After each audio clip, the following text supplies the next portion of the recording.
Laziness. Laziness does not exist. We live in a society built and maintained around this idea of being neurotypical, where, yes, even a neurotypical person is going to have issues with executive dysfunction, depressive episodes, moodiness, etc., and it comes and goes. However, that's not the same thing with neurodivergent people. And the fact that we have built our society on the backs and on that premise of everybody being neurotypical, it makes it much more difficult for those who are neurodivergent, which actually make up over 60% of the human population. And I say that including things such as PTSD, anxiety disorders, etc. I'm also including the people who are undiagnosed and unmedicated, which is a vast majority of the neurodivergent community. That being the case, 2.1% of adults and about 2% of children have been diagnosed with ASD, which is autism spectrum disorder. 2.4% of children ages 2 to 5, 10% of school-age children ages 6 to 11, and 14% of adolescents 12 to 17 have been diagnosed with ADHD. And adult onset ADHD, which is to say adults that have been diagnosed later in life, make up about 2.4% of ADHD cases.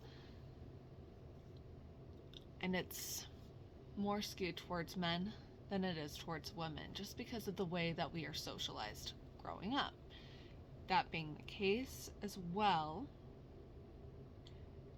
according to NAMI, 21% of Americans who suffer some sort of diagnosed mental health issue, which sounds like it's not that much, except for when you consider that another 1 in 5 American adults have an undiagnosed mental health issue,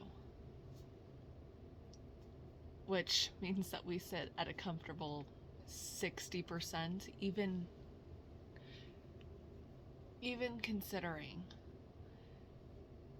something along the lines of somebody having ASD and ADHD and comorbidities with other diagnoses. Even with that, we're sitting at about 45 to 50%. Which is to say, it doesn't make any sense that we are basing the way that we structure school, the way that we structure jobs, and just the way that we structure our lives in general based off of the assumption that everybody is neurotypical until proven otherwise. And I'd like to challenge that fact. I'd like us to start thinking of the world around us in more of a dynamic situation.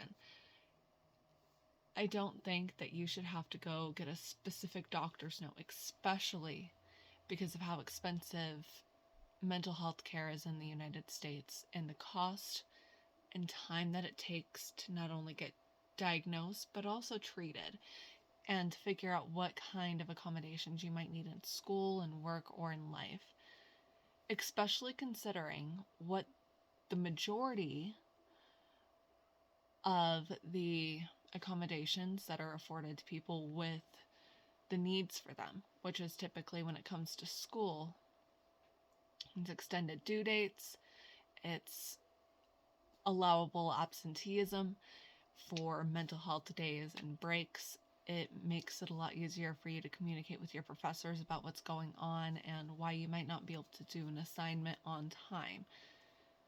The great thing about college is that college professors usually will work with you. However, high school teachers, middle school teachers, and elementary school teachers specifically will not without those major accommodations done through, and even then.